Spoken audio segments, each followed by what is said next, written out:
Why did LSP have to be a recurring character? Why couldn't she have just been a one and done? The jingle's not horrible though.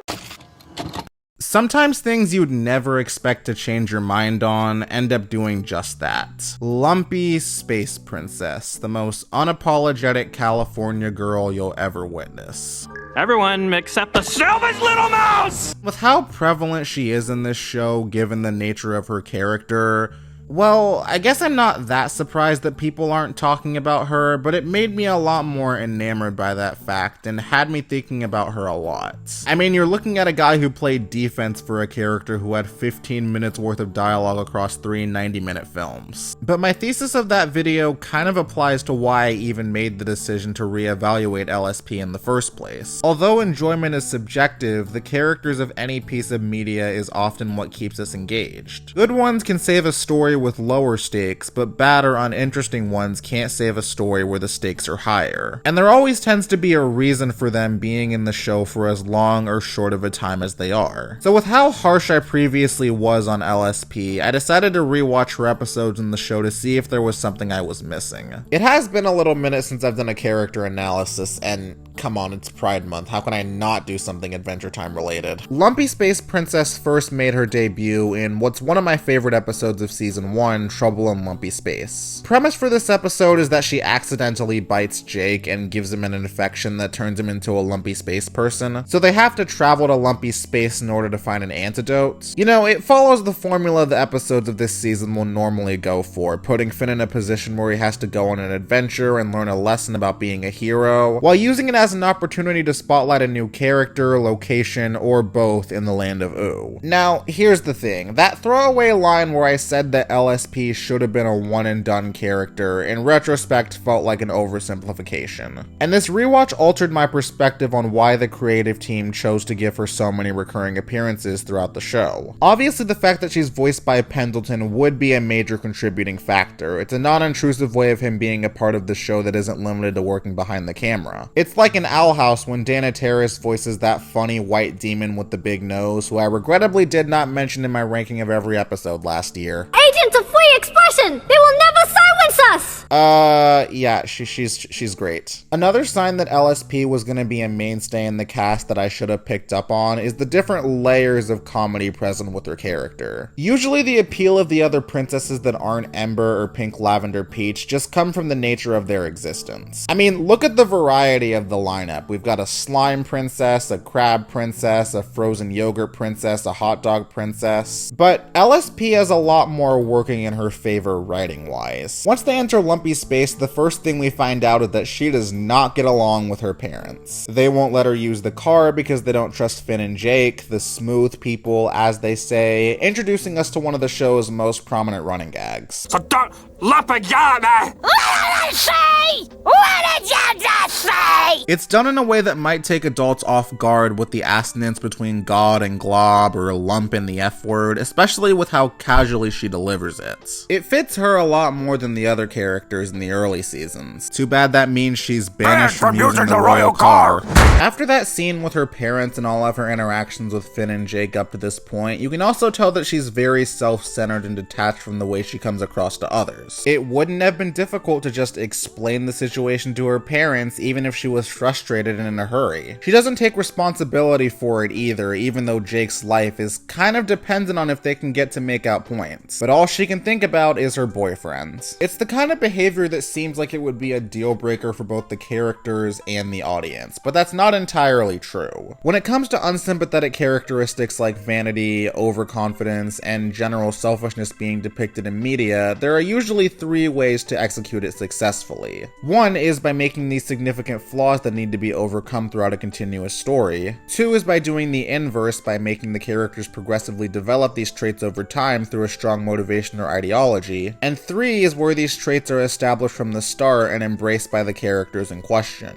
We're going to be referring to those 3 archetypes a lot when talking about LSP, but more than any character in the show, she raises the question of why we connect with and enjoy characters who have attributes that don't align with the things we want to see from people in the real world. From what I was able to gather, she's still pretty divisive amongst the fan base. There are core aspects of her conceptually that I do think are strong, but the shock value of them will inevitably lessen over time, especially with a series as long as this one. This show has a lot of side characters designed to be overtly comedic, and if that was the only thing kept in mind for her character, I doubt she would have been given multiple focus episodes. So even though that's part of what made me reevaluate my stance on her frequency throughout the show, there has to be something about her that I missed. And the best place to start is figuring out why, which the groundwork is laid for in this episode. The context behind this is Finn and Jake rightfully calling LSP out after ruining their chances of getting the antidote needed to cure Jake's lumpiness. She initially continues to play defense, but the more Finn's stance is grounded on her being responsible for their current situation, the more her attitude changes. Her demeanor shifts from apathy to genuine hurt. She vents about how she's aware of how much she messes things up, and she thought Finn standing by her all this time was because they were friends, which is why she's upset by his anger. It's all played for laughs, and it's definitely hard to get upset at Finn here, but luckily everything manages to work out in the end where Finn has the lumpy defenders of the antidote bite him. He gets Jake cured and apologizes to LSP for blowing up at her. Yet she doesn't apologize to him, rather saying she and Jake can make it up to her by dancing. In a way, the fact that this being how the episode ends is subversive, since the way her actions are handled by the writers is fairly uncritical. And this leads us into Pendleton Ward's approach when it comes to writing women. I couldn't find a lot of commentary specific to LSP's character and the choices made for her writing, but I did find an interview from Pendleton about the show in 2012 that can very much be applied to her. When asked about if the contributions the women in the show play were intentional on his part, he stated the following: "With the girl characters, I just try not to. I was actually just explaining this earlier today to someone. With the female characters, it's easy to either write them as cliches or write them as the extreme opposite of those cliches. I feel like a lot of girl characters in anything usually end up being either extremely tough or extremely ditzy. There's always some sort of extreme personality trait that they have. I like to try writing girls that feel like normal people, like normal women that you meet in real life. So I just try to make them have faults and strengths just like Finn and Jake have. I am conscious of all the ladies in the show, and I just want them to feel fun and like people that you'd want to meet in real life." What's most interesting to me about LSP, though, is that her frequent overreactions, obsession with how she looks, and venting about her personal issues, things that most of the characters are annoyed by, are present throughout the majority of the show's runtime. There's one other thing that has to be taken into account when talking about LSP, though.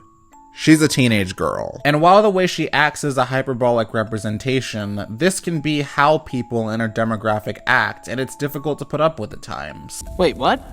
Michael.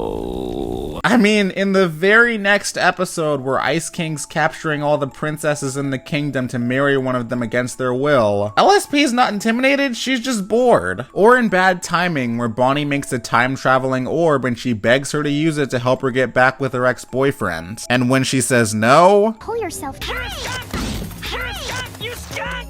You pretty skunk! See, this is the main thing that made me change my tune on LSP. She's a menace, and you don't have to take most of what she does throughout the show seriously. The contrast between how she views herself and the way other characters, and presumably the audience, view her is the main thing working in her favor. It's understandable for her to act this way at this stage in her life, but if her sassy attitude was played more realistically and wasn't as over the top and hyperbolic as it was, I don't think it would have been as entertaining to watch. And this goes back to that third archetype for unlikable characters, where they embrace the traits that make them a pain in the ass to the people around them within the confines of their respective media. Whether they're protagonists, antagonists, or side characters, comedy is often a remedy for that. So yes, there are a lot of things about her that are cringy, in the same way that there's a lot of things about May from Turning Red that are cringy. It can just be how teenagers are sometimes. It's also one of the things that make you realize LSP is the type of character that adults will find more endearing than kids, going beyond the actual saucy jokes she tells. Kids don't have any frame of reference for her being a parody of the way society thinks all teenage girls are like.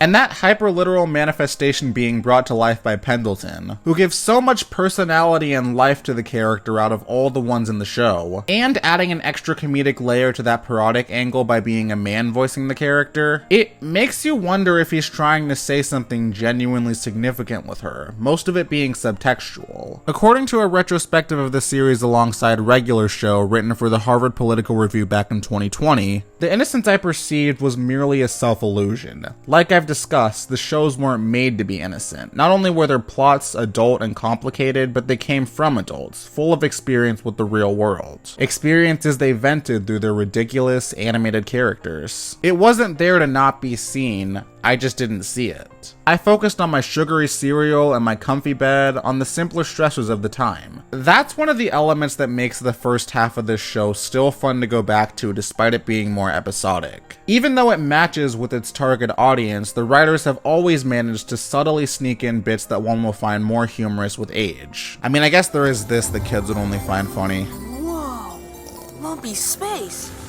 Hey, you gotta have something for them. But this is also the thing that comparatively makes LSP a bit of a wild card alongside the rest of the main cast. What her greatest strength is ultimately ends up being her biggest weakness. And this is not necessarily due to a lack of growth throughout the series. There are very sporadic moments where she'll do something uncharacteristically selfless, even if it does continue to be played for laughs. In the episode The Monster, for example, she runs away from home after fighting with her parents again, simply because they wanted her to come home to visit them more often. The framing device is her recapping why she's not in her usual secret hideout in the woods and why she's been terrorizing this town by eating up their only food source. Once she finds out the townsfolk are parents though, she not only ends up making amends by giving the sandwiches sent to her by her parents, but, well, actually coming home to them.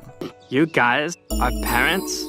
Just like my parents. Nor can I really say it's the result of the ongoing story becoming more lore-driven. You could very easily take a look at LSP's early episodes and decide that she doesn't fit in with a story about an alternate dimensional cosmic being wanting to eradicate all life and elemental mind control, but I think that's very uncharitable to Adventure Time as a whole. Even some of the main characters that have more comedic personalities are still able to remain themselves throughout the show's runtime amidst the raised stakes and expanded scope of the narratives and individual arcs changing them. But those raised stakes aren't just for the land of ooh, they're for the characters and their relationships with each other. Finn isn't able to fix his romance with Flame Princess with the simple I'm sorry, which the show might have opted to do in an earlier season. The ethical implications of Bonnie's leadership tactics are taken more seriously. It mirrors how it is in the real world the older you get. Things are a lot more complicated. One of the episodes of Adventure Time that I think has the most to analyze is Breezy. It follows the aftermath of Finn's breakup with Phoebe, and one of the ways of numbing himself to the reality of both that and losing his arm is by making out with the other princesses at random. Okay, good night, Crab Princess. It's a cute little way of once again showing Finn's naive perspective on women. Naturally though, the most prominent princess in the series is gonna show up. There's a pattern with almost everything LSP does throughout the show. Every running gag, every outburst, every time she talks about how hot she is, it's always impulsive. She does care about what certain people think of her, but she has no filter in terms of what she's willing to do to express what she wants or how she feels. If she's mad, she'll let you know it. If she thinks you can't resist her, she'll let you know it. And that's why I believe she develops feelings for Finn. Beneath the outward expression that Finn likes her rather than the other way around, inwardly, she trusts that he always has her best interest in mind and will be the least judgmental. Their relationship isn't often given attention, which makes sense since we already have a similar dynamic with Finn and Bonnie. But it's not without purpose, and was given a lot more thought than you'd think, as we'll see a bit later. But back to Breezy. When Finn gets to LSP in this episode, she says that she's been waiting a very long time for a chance to share an intimate moment with him. Then Finn does his little smooch thing, and LSP's like, that's the best you got? Nah, you can do better. And Finn's like, no, and she's like, yes, and then the screen fades to black, heavily implying something. Yikes. Look, LSP doing something like this does align with her character, but the most important commonality between the methods of writing characters who are intentionally made to have unlikable traits, at least the ones that work successfully, is to make sure that the traits that fuel their actions are portrayed in the wrong, because people can very frequently take the wrong lessons from a character if some form of morality isn't assigned to the actions that make them entertaining. It's never pleasant to watch them cause harm that's rooted in realism without accountability. ability. That's where the line needs to be drawn. That is where LSP being all comic relief all the time becomes bad. The writers take things about her that work in more absurdist scenarios where the stakes are more wacky and lighthearted and think they can translate into any story the show chooses to tell, even the ones that should be taken seriously, because allusions to sex in a show is funny no matter the context, right? I'm not saying this is going to teach kids that this sort of behavior is okay or anything, but as an adult, it's something that's uncomfortable to watch and is one of the many actions that I wish didn't go uncritiqued. But as much as her impulsivity can be a lot at times, the feelings that she exhibits are ones that I think can be understood with more life experience. We do things when we're young that we often regret, and it's often in retrospect that we reflect on how we acted, taking longer for some people than others. The last episodes of this show where LSP has a leading role occur in the second half of the Elements arc. I'm presuming most people who've gotten this far in the video are familiar with this part of Adventure Time or really don't care about spoilers. But for those of you who aren't, it's about Finn, Jake, Ice King, and Betty having to locate these 3 crystals to undo the transformations of Oo inflicted by the 4 elements of fire, candy, ice, and slime. One of the side effects is the way it influences the psyche of the citizens that are affected by it, each of which manifests into a different emotion that's enhanced. According to the Adventure Time wiki, fire is meant to symbolize anger, candy is meant to symbolize joy, ice is meant to symbolize sadness. Wait a minute. And slime is meant to symbolize apathy and indifference. I'm sure there's no other way of describing that. LSP doesn't make her way into this arc until the 5th episode, where Finn and Jake enter the Slime Kingdom, except that it's discovered that she's immune to the element's magical effects. She's here by choice and is seamlessly able to blend in with everyone who's acting this way against their will. By the end, she and Finn are able to successfully escape, but not before Jake is infected and they have to go save him. How do they end up doing that? Well, it turns out Lumpy is immune because she finds out that lumpiness is what's considered to be an anti-element, something that counteracts all 4 of the core ones and allows her to use the Enchiridion to reverse the effects and turn everyone back to normal. And because the way the powers are activated is fueled by emotion, LSP ends up being able to save the world just by existing and being herself. What if your force of will is influencing and attracting elemental magic? Before I explain what my interpretation of this is, I need to talk about Ice King. Don't worry, this isn't going to be 5 hours long, I promise. It's a special occasion. Yeah, all right. Don't oversell it, drama queen. Part of Ice King's journey throughout the story is becoming his best self while under the Crown's influence. I point that out because we see how much he contrasts with the person that Betty fell in love with, and the B-plot of this arc revolves around helping Finn retrieve the crystals needed to save Oo. He's come a long way from the first season, but that's not enough for her. There's a good chance that he would have been better if he were to lose his powers, but without the knowledge of later seasons, trying to understand the perspective of people watching this show when it came out, just because he does bad or irritating things throughout the show doesn't mean he should be treated as disposable on the basis of being unable to go back to who he once was. Nor does it mean that he's incapable of change. I see a good amount of overlap between these two, albeit under different circumstances and at different stages in their lives. Deep down, I do believe LSP does care about people in the best way she knows how to at this time in her life. And the people who care about her believe that the good parts outweigh the bad. In universe, if lumpiness is defined as a state of being in the show, or rather than the species, does that suggest that there is limitations to how far she can go in terms of change? In my mind, no. I view it as a cute little way of giving us payoff to her sass. It's an instance of less complexity being good. We're not meant to look up to her, but we do understand her, and there's undoubtedly things about her that are sympathetic and #relatable. It isn't always synonymous with what's likable, and I guess this video is one giant way of me saying that it's okay to enjoy, appreciate, and even relate to characters who don't always do the right thing, as long as you're willing to acknowledge when and why their actions are harmful. Even back when a character like Ice King was just a shallow, one-dimensional bad guy, I still had/have fun with him, and I'm guessing that a lot of people feel the same way about LSP, where you're not really thinking about if she's trying to represent some deep or complex theme, but rather appreciating her for what she is. And I guess another big takeaway that I got from this is that if a character is meant to represent something, it doesn't necessarily mean that it's deep. Sometimes it can just reflect reality. The Land of Ooh is an endlessly expansive wonderland that's always a pleasure to go back to, but that means encountering creatures of all shapes and sizes and personalities, not all of whom are gonna get along or connect with each other the way someone as compassionate and good at heart or point of view character is. But they are still treasured by people in spite of them being messy or flawed, and there's a lot of beauty to be found in that.